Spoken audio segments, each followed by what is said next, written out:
Last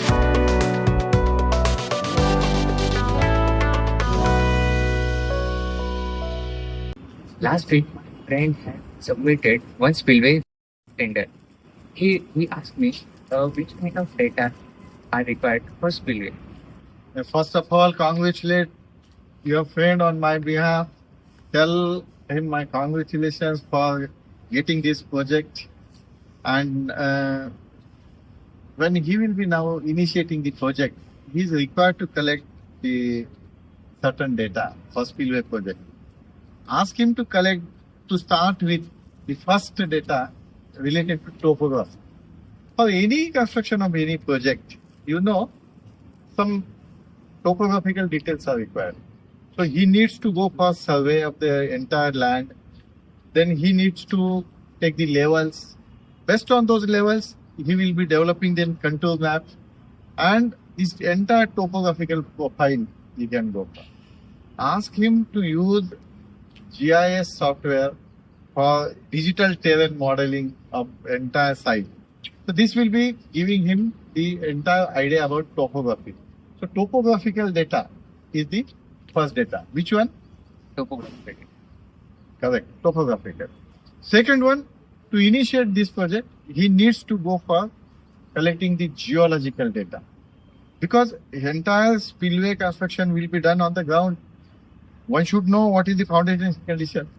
One should know what kind of geological features are there, whether the site is free from dike, whether the site is having any fault, any fracture, any strike, any geological defect. So we need to know all those things. So to go for the entire subsurface data collection, he needs to go for geological data collection. Second one is what? Geological data. That's great. Third one, he needs to go for collection of data related to hydrology of that project. Ultimately, for what this spillway will be constructed? Spillway will be constructed for storing the water, then to allow the surplus water to overflow. So he needs to know what will be the magnitude of the rainfall in the catchment. He needs to know catchment area, the magnitude of the rainfall, the total rainfall that will be converted into runoff, surface runoff, that surface runoff which will be converted into floods. So what is the total quantity of the floods that he is going to receive at the dam site, that he needs to know.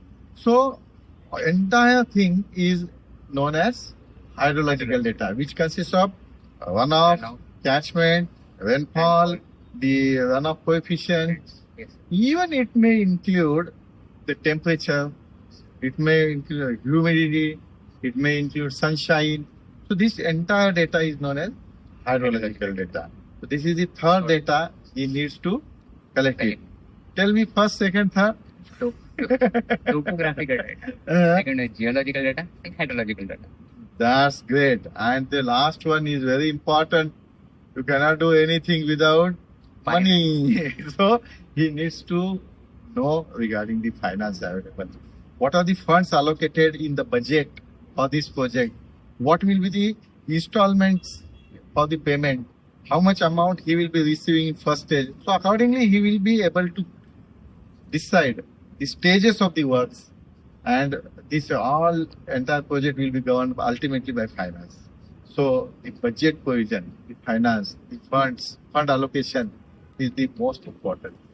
So I believe these four things to start with, to initiate the project, these four type of data are very important. Can you tell me once again four? First one is the topographical data. Second is the geological data. Third one is hydrological data. And it's most important. Tell your friend now he's away, he can start the project.